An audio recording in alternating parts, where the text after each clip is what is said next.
Hello everybody, my name is Zach, aka the Weather Gamer, on take number 2, because I'm a dum-dum and screwed up on take 1, showing the finals match before we broke down semifinals. Yeah, this is semifinals recap for WWC, as well as finals preview. I am joined by Zippy. Hello. Unfortunately, Slick is unable to join us because at the time we are recording, it is like 1 in the morning, I think, for Yeah, I think it's 5 hours ahead, 1 in the morning. Yeah, I think it's 1 in the morning for him, and he has to be up at, I believe, 6 in the morning his time for work, so... Yeah, no Slick on this one, but Zippy and I'll... Well, Zippy's gonna break down the matches, and I'm gonna kind of just sit here and nod, I understand what you're saying, because I have no idea half the time what they're saying, and I'm like, okay, just roll with it. Just roll with it, so... But we'll go ahead and pull up. We got Slick versus Czech here. 2 Megas still alive. The last GMAX still alive. I'm going to go ahead and kick it off. What are your thoughts on how this match went? I'm rewatching it again here. I remember thinking that just things really did not end up going a certain player's way. I won't say who just yet for the sake of spoilers, but it just seemed like it was really kind of one-sided, like especially quickly out the gates. Yeah, the unfortunate crit to the GMAX. What is that thing called? Grimmsnarl? Yeah, the GMAX, that unfortunate, plus then a miss on the Focus Blast. So, it was very rough from a hack standpoint right off the bat. I will say, I think the Focus Blast missed actually ended up paying dividends because it allowed the Focus Blast to connect on the Incineroar and one-shot it, as compared to hitting on Seismitoad and just dying to recoil damage from Life Orb. So I think actually missing the first Focus Blast actually was a good thing, because Seismitoad likely tanked a Focus Blast from neutral, but +2 Incineroar is not living that. Fair enough. And yeah, Grimmsnarl, so this is the first time that the Speed Pass rule has actually come into play. I believe so, yeah. It's been almost 4 seasons, and you guys can see there that Checkmate advanced to finals, knocking Slick out. It's been almost 4 seasons, and I think this is only the second instance where Speed Pass has been used. I tried to bring it one of my weeks, but it just never ended up getting off the ground. But yeah, I mean, Speed Pass... It did come in handy. It definitely helped Grimmsnarl get off and do a lot of damage, but again, it's not enough to justify removal of the Speed Pass rule. Not with what we've seen, I wouldn't say, but if maybe with DLC something problematic comes up, we'll be able to take a look at it again. Yeah, I think what really hurt Slick was just, well, first the Speed Pass, but then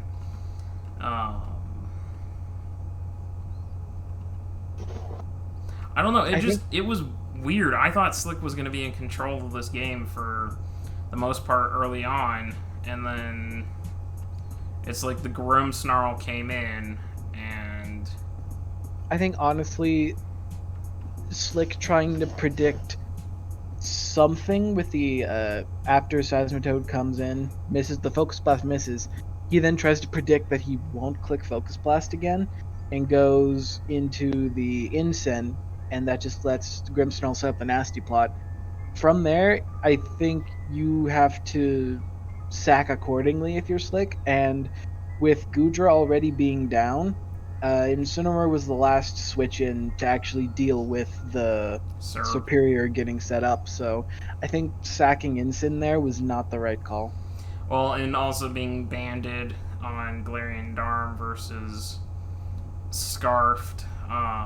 Just from my perspective, I think Scarf might have been better this game, just because it could outspeed, unless it's Scarf Surf, it'll outspeed the Surf. It could. That's true. Which we don't know what the item is on the Yeah. SERP, so it could be scarfed. He could be double scarfed because we saw the Rotom was as well. Yeah. Um, yeah, scarf would have been better, but I feel like he needed the double band in order to actually break through Rotom. Fair enough. So I think it was just kind of a I don't know what the word is. It was just I really it can't was think an of the awkward word. MU. It really Yeah, was. It was awkward. yeah, that's And Slick got his way. I mean, Slick obviously would rather have a championship than to be knocked out, but he is finally free of this team. So yeah. He said he really didn't like the team, which I guess it is a little slow just looking at it, but I it's still feel like G Darm just puts in work. yeah, that's one of those mons that we're gonna have to We'll take a look revisit at. because there is not a lot that can even switch in on that thing. Right. I mean, your best switch ins are a steel type. Oh, wait, it gets Flare Blitz and Earthquake still. Mm-hmm. So, it might be one of those things where we're like, do we run Galarian Darmanitan? And if so, do we limit it to Zen mode only, or do we allow I She-Darm at all? don't know. I feel like Zen mode still has its pluses as well. Certainly not as good as Guerrilla Tactics, but I feel like it wouldn't be ban the ability. I feel like it's gonna be ban the whole mon or just leave it. Yeah. Which I think with rocks, I think it'll probably end up sticking around, especially with more mons getting better coverage moves for it with DLC. So Yeah, we'll have to see how the vote goes, but I'd probably vote to keep it. yeah, it's definitely one of those mons that goes on the docket for voting. I'm sure Megalopunny's gonna get called. Especially if we're keeping the signal beam, frustration, return, and pursuit. If those stick around, yeah, Lopunny's gonna have to be called into question. Yeah, that probably won't. We aren't gonna complex ban the cut moves anymore. Like that's been decided. It's whether or not we keep cut moves or not. Like it might be a situation where we keep everything but hidden power. I don't know. So That's fair. congrats to Check. Unfortunate for Slick. Every single time Slick has been in, since Slick came in season 2 of WWC, Slick made championship in season 2, got knocked out by Rye. Season 3, lost in semis, and here lost in semis again. So extremely consistent, goes very deep every single time, but once again left hanging. But we'll see. He's going to be running Omega next season. We'll see if he picks up the Omega chip. You know, change of scenery. But Zippy, your side, or without spoiling, or we got the chance for the Triple Crown here. Yeah, very true. I'm just gonna kick things off here. Game plan coming into this, I have Sword Stance, Chomp, Scarf, Infernate. Main goal here is to kind of stop his Volcarona from setting up, being an annoyance from there, and just try to get Chomp at +2 and hope that it can just click buttons and win the game. I have the Thunder Wave on Chimecho, which actually does land on the Diancie early on, which was a really big bonus and has a unfortunately has Substitute, which I mentioned last time, but this Diancie does get paralyzed many times during the course of this battle, which is really nice for me. But yeah, I accidentally brought Earth Power on Pylo instead of Earthquake. Oops.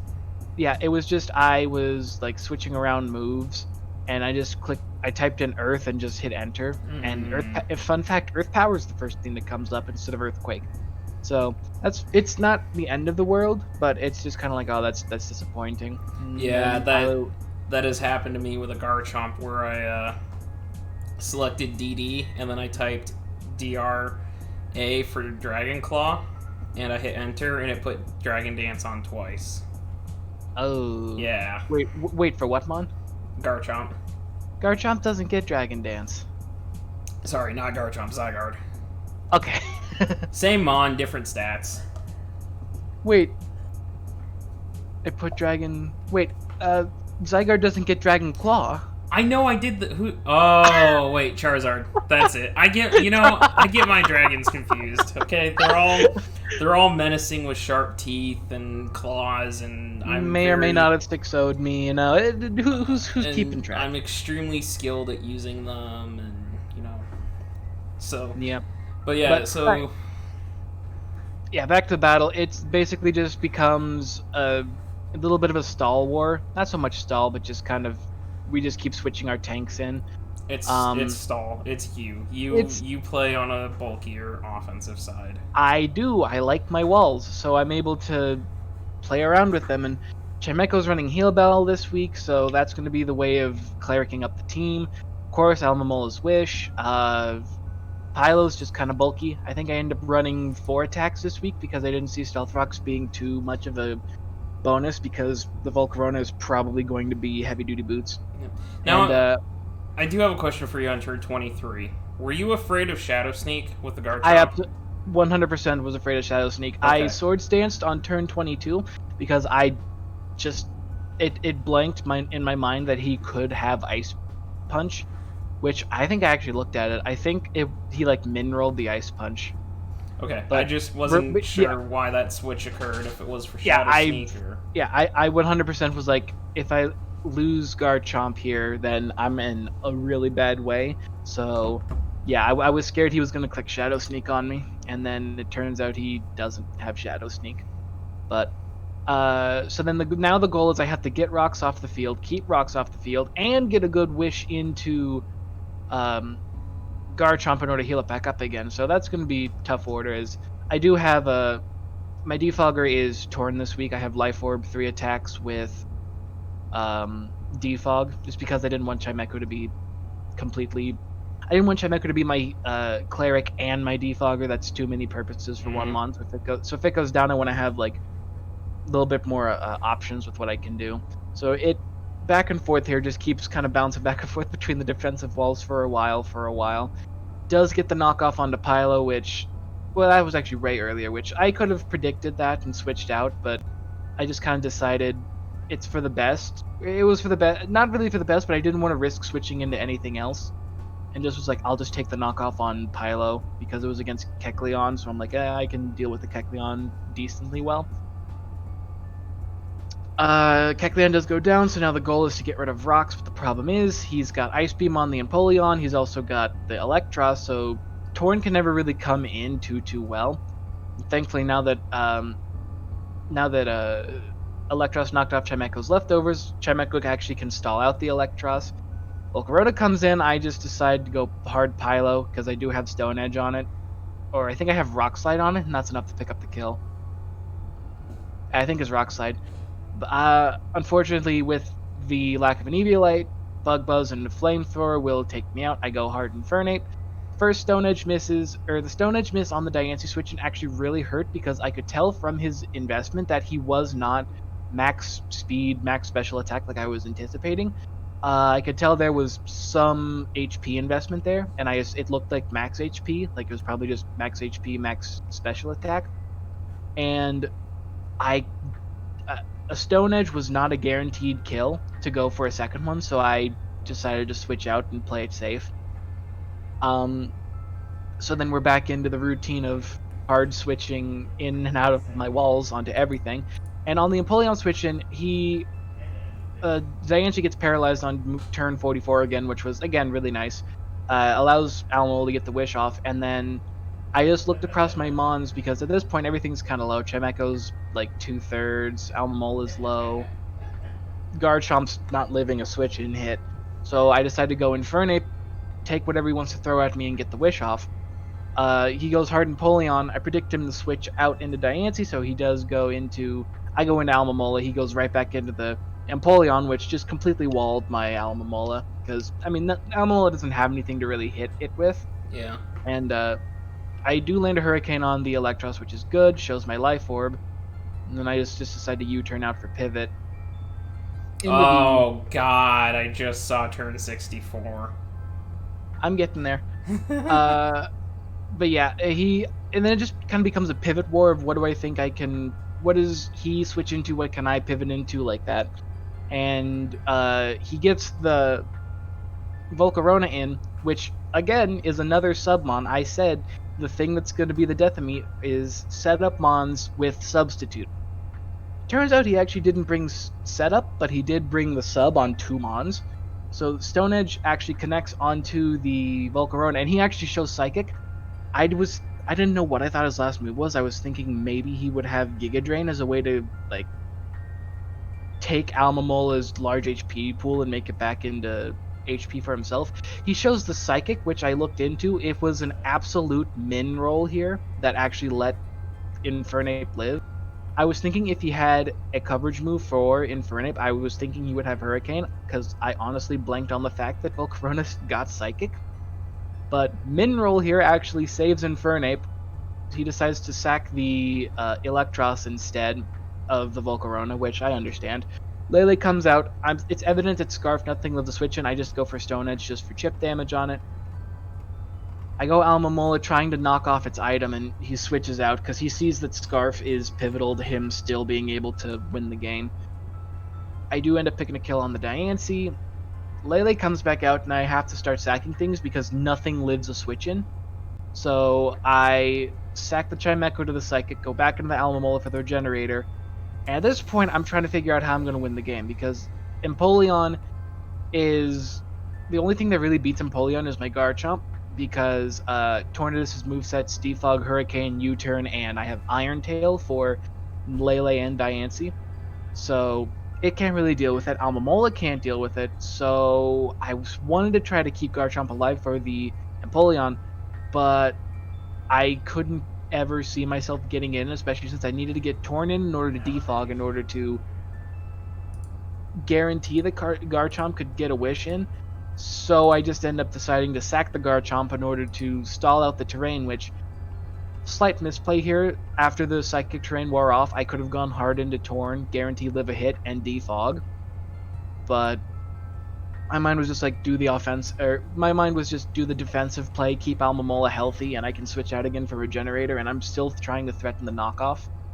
Hard switches into the Empoleon as I go for a Wish. I decide, okay, I'm going to start healing up. I'm going to go into Tornadus and get the Wish back, and I go, okay, turn 64, get rid of the rocks finally. I'm going to defog, it'll be great.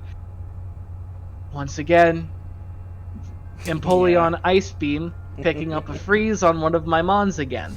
Yep. First time round, it was Vileplume turn 1. This time, turn 64, and it's the Torn. And at this point, I'm like, oh, if it wasn't game before, it's game now. Yeah, freeze is such a dumb mechanic. I could still... like, Lele comes back in again, and I'm still kind of boned, but I could still try to maybe get a little bit of chip damage here and there. If I get Torn in healthy enough, maybe I can one-shot it with Iron Tail and then just keep trying to switch in and out, because my Regenerator Core lasted, so my mind is just, oh, just keep switching in and out, just keep switching in and out and keep things healthy. Unfortunately, that never happens. So the last 2 turns of the game is me just trying to prolong the inevitable of just switching back and forth, switching back and forth. He eventually does go back into Lele, and it's... I Toxic it instead of knocking it off there, which... actually... No, at that point I Toxic it instead of knocking it off, because Torn's already frozen, so I'm already expecting that I'm not going to unthaw this game, so I'm just like, I need chip damage instead, so hey, Poison will make it switch out eventually, and yeah, just back and forth. It does go down to Toxic, which is cool, and then there's nothing Almamola can do to Empoleon whatsoever, and that's game. Yeah. So... Unfortunate freeze. Ice-type moves are the bane of my existence. First the Ice Punch on Kecleon, and then Ice Beam freezing once again on Empoleon. So freeze mechanic is one of those that has to be fixed. Otherwise, I don't know how... spoiler warning for anyone that hasn't seen the DLC-related stuff, but Galarian Articuno's move has a freeze chance. It's a Psychic-type move that has a freeze chance. If they give that thing 30% freeze chance, like Scald has a 30% burn, I would hope that they're banned. not going to... Yeah, I hope they're not doing something as for lack of a better word, stupid as to make it a 30%. I'm hoping it's just a 10%, like everything else. It's like a 10% chance to freeze, which is still annoying in and of itself, seeing how there's no guarantee to thaw. Exactly, you could be thawed, you could be frozen the rest of the game. I looked into it. It's a 20% chance to thaw on any given turn. That's worse than Jirachi or Togekiss paraflinching. Yeah. That there's a 30% chance you get to move if you are paralyzed and take a Serene Grace, Iron Head, or Air Slash. There's a 20% chance you move if you're just frozen, and that's a lot easier to have happen because for the other two, it's like, oh, I need to be willing to click this move over and over again, and I need to paralyze them. It's you have to set it up in order to actually do the paraflinch. Freeze is just you happen across it and you're like, cool, and that's the end of it, and then you can just roll from there. Yep, unless you got a fire move, you're pretty much stuck, so... Yep, which I didn't bring Heat Wave on the Torn this time, so I'm not even sure if Heat Wave is one of the fire moves. I don't think it is. I think it's Flamethrower, Fire Blast, Overheat, Flare Blitz, and Fire Punch. Fang? Fire Fang and Fire Punch, I think. Yeah, so Heat Wave unfortunately doesn't get the added luxury of that, which is disappointing. But regardless, it's just... That's why I changed immediately after the battle. I changed my status just to freeze stupid mechanic. Changed my mind. You're not wrong. This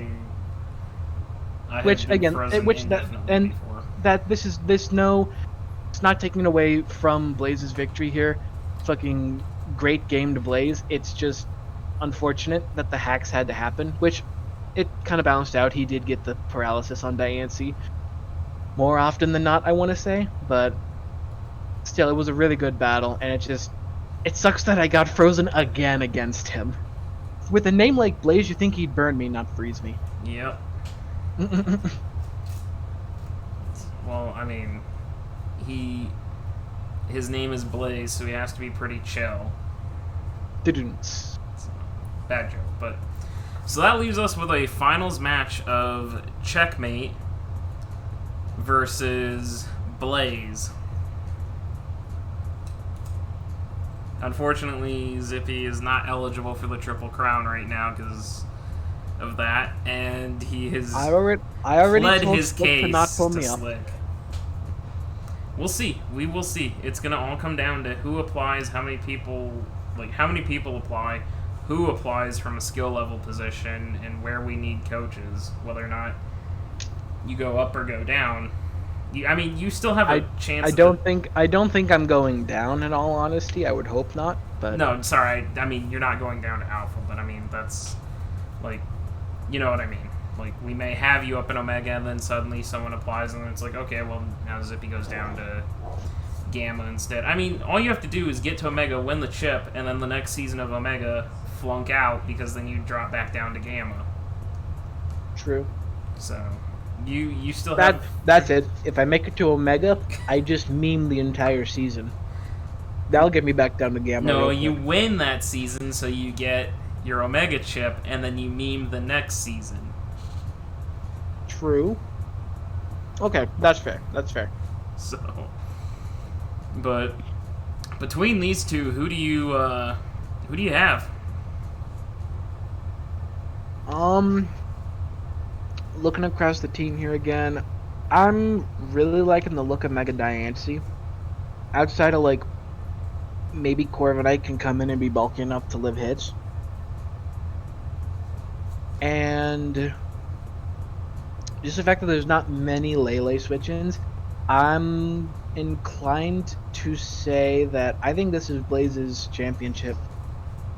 You're going to pick Blaze for the championship. Alrighty. Mm-hmm. I'm going to disagree. Ooh. I think... Give me thought process. So, yes, Diancie is a problem. Yes, Lele is a problem, especially because Lele gets Mystic Fire. So, Corviknight can't even switch in on that. But those two fall very quickly to multiple Mons on Check's team. A Scarf Nidoqueen will take out the Mega Diancie. That's fair. a Quiver Dance Venomoth can take out the Lele. Also true. If he I'm not sure if we've seen a Quiver Dance Venomoth this season yet. Finals the time to pull it out. True. Tarak does get Mega Horn, so a Scarf Terrakion with Mega Horn Earthquake. You pick a sack to the Lele and then get Tarak back in and, pray to RNG that you hit the move that you need to hit. I think it would take Poison Jab instead because Fairy resists Bug. Yeah, so I think okay. it'd be Poison Jab instead. It's good to know. I didn't know that Fairy resisted Bug. Mm-hmm.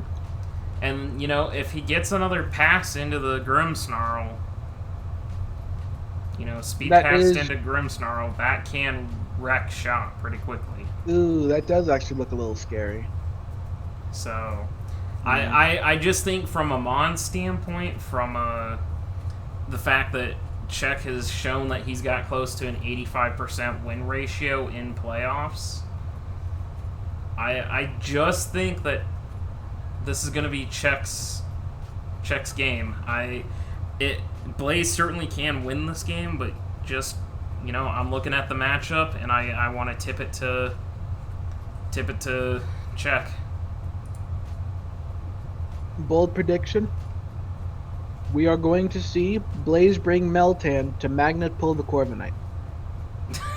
I forgot he had Meltan. It's not even it's not even on his team point wise. It's listed in the 2-week tier. It's not even got a point value.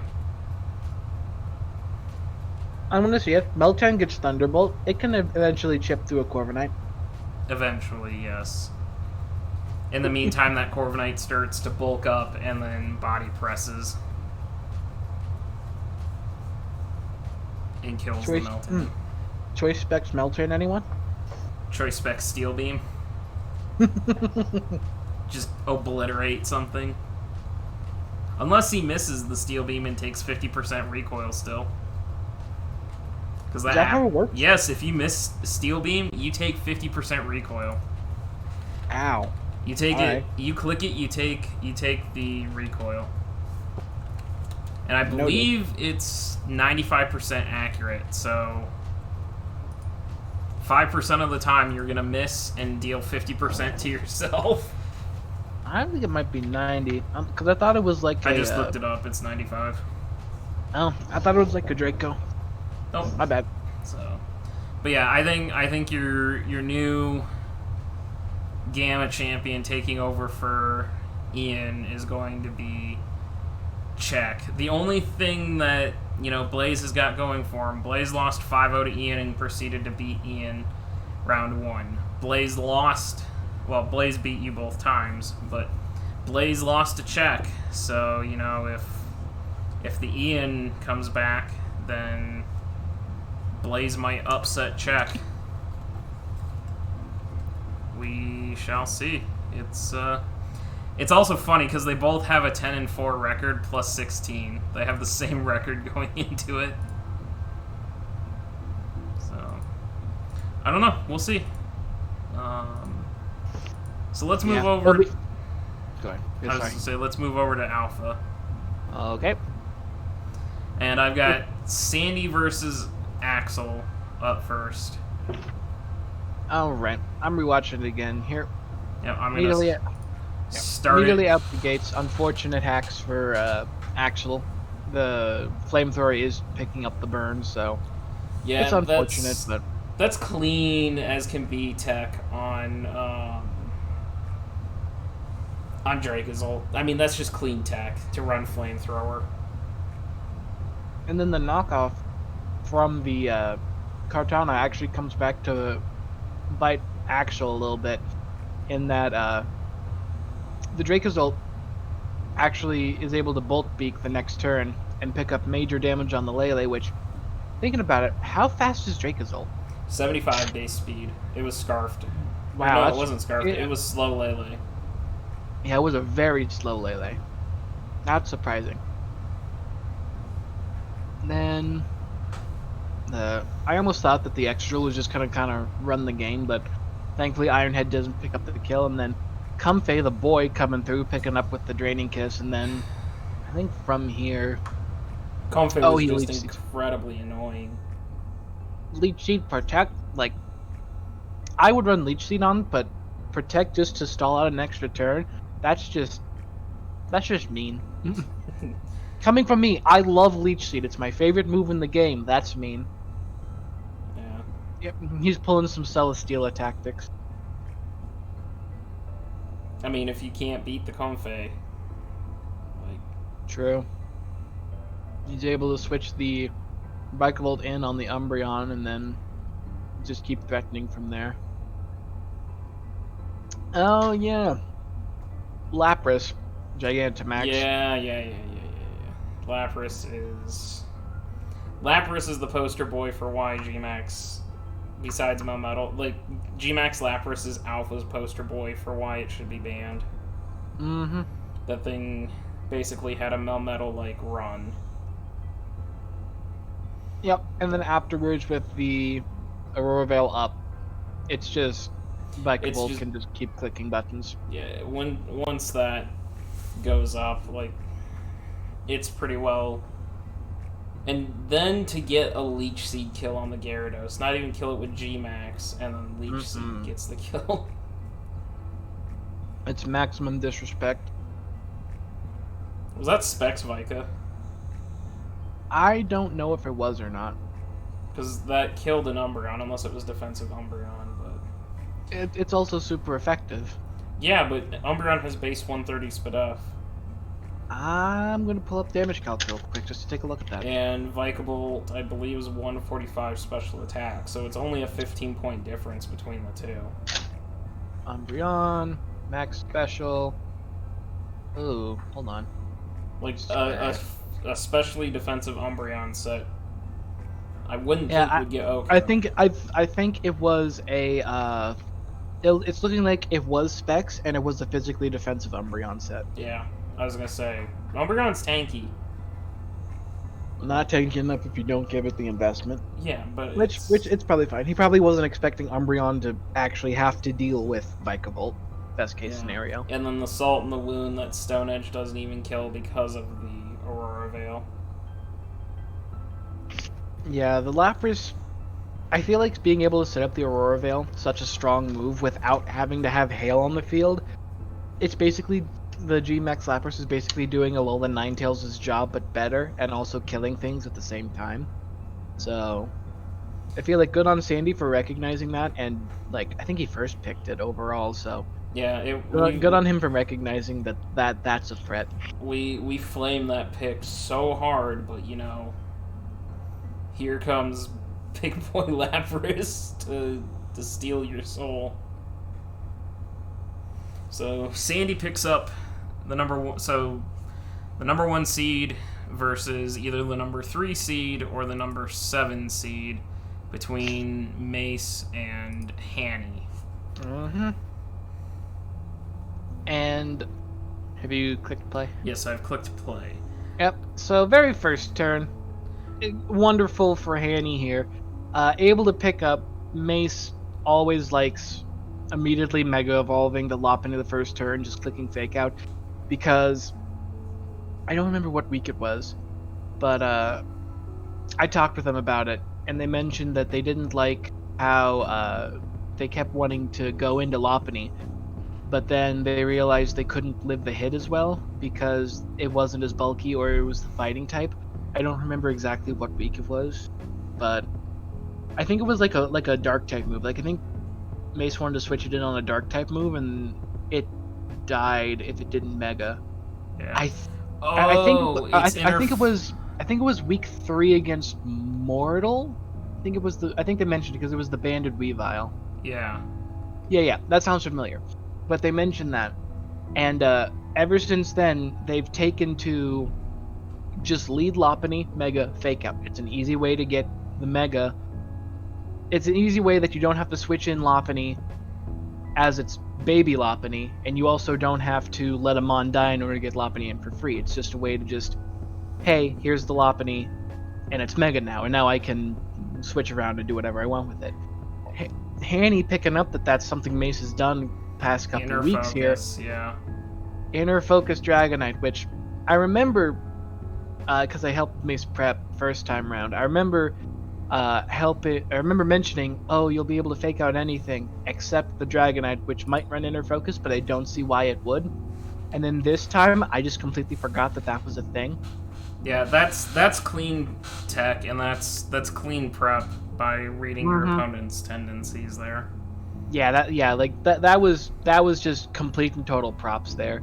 And then from here, it was always just Mace on the back foot because I predicted this time round, Bulu ran a train on Hanny last time. I'm like, there's no way Amoonguss isn't coming this way. So unfortunately, we didn't end up bringing much for it because Mace was really worried about Mega Zam still. So the Mew this week, I think, only has Leech Seed as its one attacking move. Leech Life, which is Leech very Life, clean. That was very clean tech.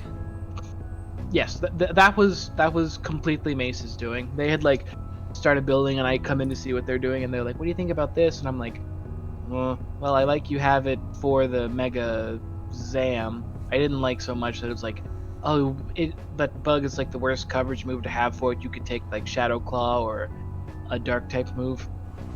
I don't know what Mew gets, but then I looked into it, and I'm like, well, I guess the mons that it would be hitting Shadow Claw or I think knockoff with it, those mons are already going to be like one-shotting Mew, so it doesn't really matter. So it ended up being like the Leech Life ended up just being like the best thing to hit Zam with. So I was like, all right, you can leave it. I wanted to say bring a Psychic move, but with Mew's moveset, it was Roost, Taunt, Heal Bell, and then the Leech Life. They liked having all those other moves a lot more, especially with Taunt as a way to potentially Suicune from setting up. Just didn't really feel like any other move could go, so it was just like, we'll just have to find a different way to deal with the Amoonguss in game. And I think we ended up coming down to Psychic Fangs on Dracovish, but then I don't think it ever ended up actually coming into fruition because I realized I had the battle pause while this is happening. That's fine. We're already on the end, so people have seen that. Oh. Hanny one, but yeah, it was just that amazing first turn from there. Just there was no really coming back from that. Yeah, both alpha games were actually decided on the first turn, basically. Yeah, just about one mon going down instantly, and then unfortunately, we had mentioned it too about, oh, do we think that what's Suicune gonna do? And I said, well, Suicune could be fast, so you could make it a fast Mew, or if you think it's not gonna run any speed, you could run a more defensive. And initially, Mace was like, yeah, let's do the fast Mew, and then eventually they were like, I want the defensive Mew instead. I don't think it's gonna run speed. Like, okay, it's not gonna run speed. It ended up running speed. Yeah. So that's why a second Calm Mind able to come up, and then there's just nothing Mew can do to touch Suicune at this point. So has to go pile out a sack in order to go Bulu in order to scare it, but even then, Ice Beam, that was a roll, I think. I think it depends, but I'm pretty sure that was a roll to kill because it was AV Bulu. Yeah. Oh, Mace actually mentions that right there, too. Yep. And then Draco's the best thing to try to hit it with, and then nothing really comes of it, but Draco does get the kill, so that's cool, and then Mega Zam just clicks buttons. Yeah, the double salty crit at the end. You know, if Mandy hadn't been crit, Zam would have at least gone down. Yeah, the one crit on Mew mattered. The other crit on Mandy, I think the other crit on Mandy actually made it. It made it not a roll to kill. Yeah. Mew 100% lived the Shadow Ball no matter what. Mandy likely died to the Dazzling Gleam, but it still was like that, like you said, the salty double crit to wrap things up. Yeah. I mean, I talked with Mace immediately afterwards. They weren't upset. They were happy that they made it to semis, and they said if anyone were to beat them and go to finals, they were happy it was Hanny. So absolutely no hard feelings from Mace whatsoever. They were happy with what happened, and I think they said that they don't quote me on this, but I feel like they said that they will be coming back for season 5. I know they were kind of up, and yeah, I know they were kind of up in the air about it. I'm pretty sure they said they want to come back season 5. Might be subject to change, but we'll see.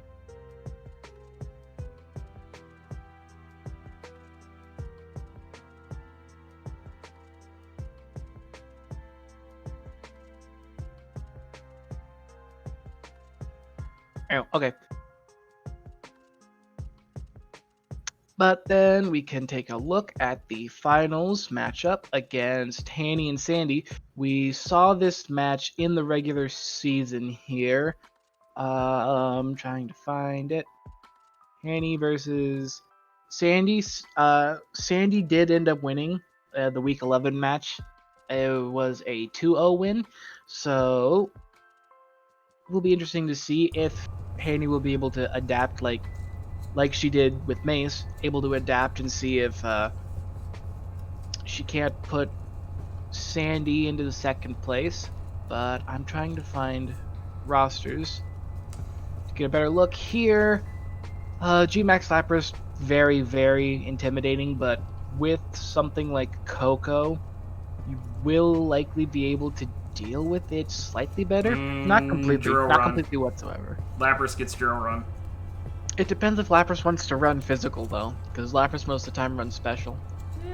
Especially I see it running freeze dry. That way there is a way it can deal with Suicune.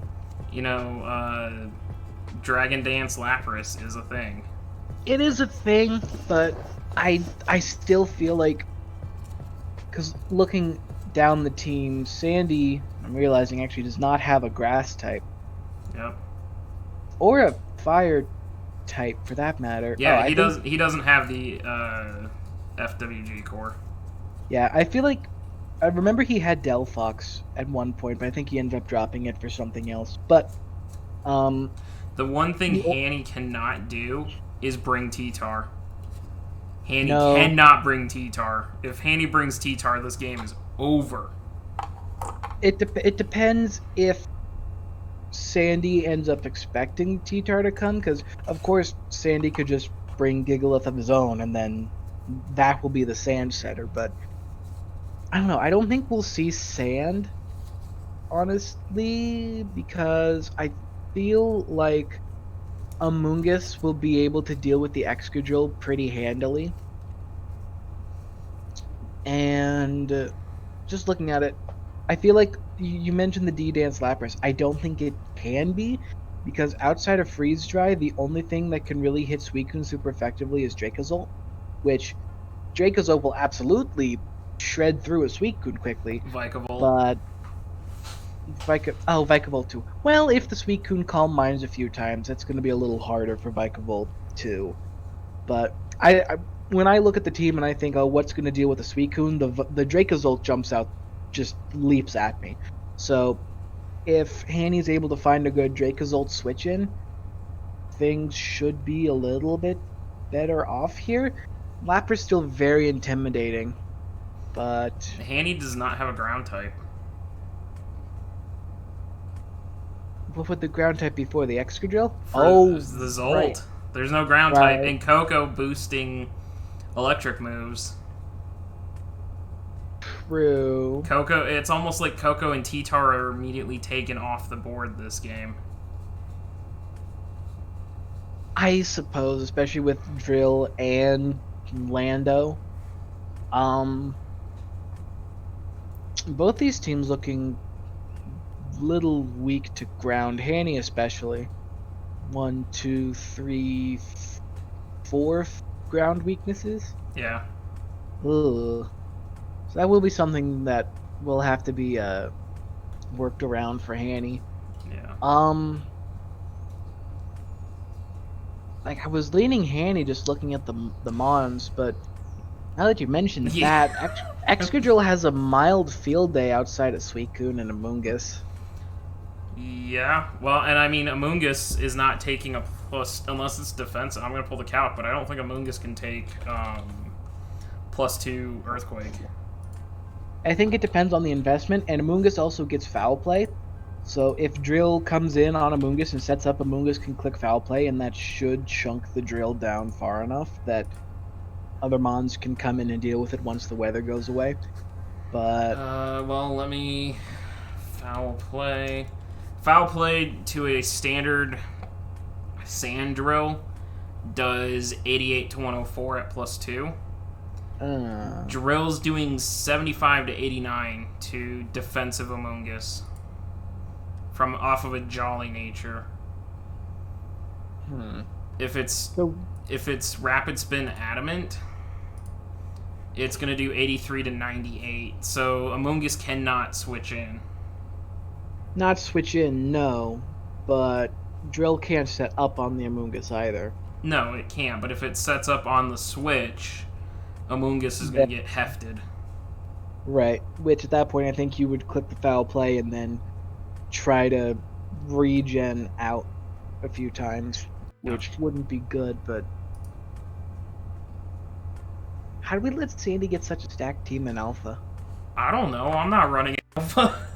Well, touche, but like, you gotta ask Jake and the rest of the draftees. You know, that's not on me. That's fair. I mean, Mace Who did get Lopunny. Mace got Mega Lopunny round 5, so. Who let Excadrill fall to round 2? Who let Necro fall to round 5? Like, don't look at me. That's not on me.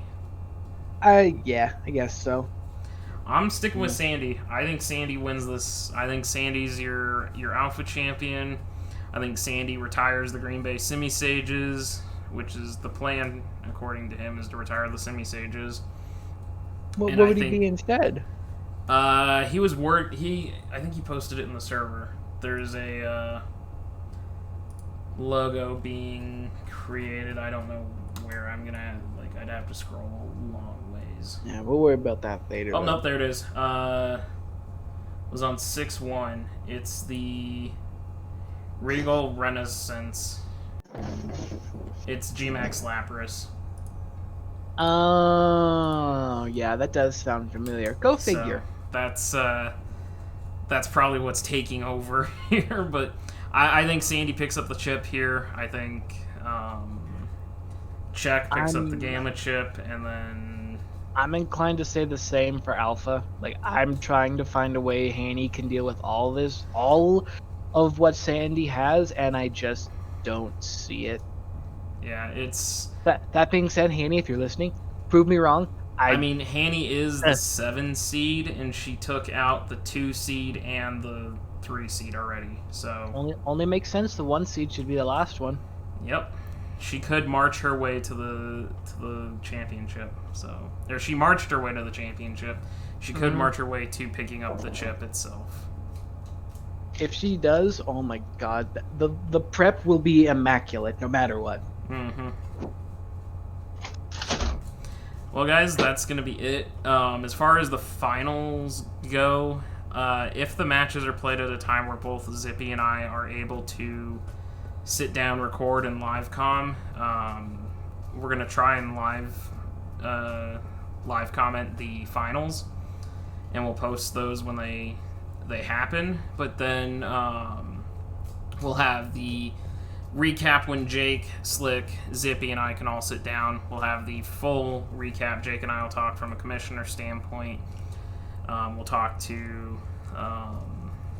Zippy to get some final thoughts. We'll talk to Slick about opening up Omega and kind of what the plan is for Season 5 and where WWC is going to go from here. So we're going to go ahead and wrap it. Zippy, I thank you again for another 45 minutes of your time discussing this as well as all that you've done for Alpha this season. Of course. It's been a pleasure. And all the coaches, I appreciate you. You know, this season we've had the fewest dropouts. We had 1 in Gamma, if I remember correctly. We had 1 dropout in Gamma and 3 dropouts in Alpha, so 4 dropouts total. Yeah, 3 dropouts in Alpha, not including Gearin. Yeah. So which had 4.5 overall. That's pretty good. Yeah, compared to, I don't have the sheet in front of me, but I think Season 1 had 9 dropouts out of 12. Season 2 had, I believe, 7 dropouts, and Season 3 had 6 dropouts. No, Season 3 had 9 dropouts. I forgot that. Wow. We had a lot of dropouts between the 2 divisions, so... this is actually, this has been great retention then. Yeah, this has been the most successful season, and it's all thanks to the coaches and Jake and Zippy and Nikki and everyone else that has helped run this. So we're going to get out of here, and we will see you guys next time.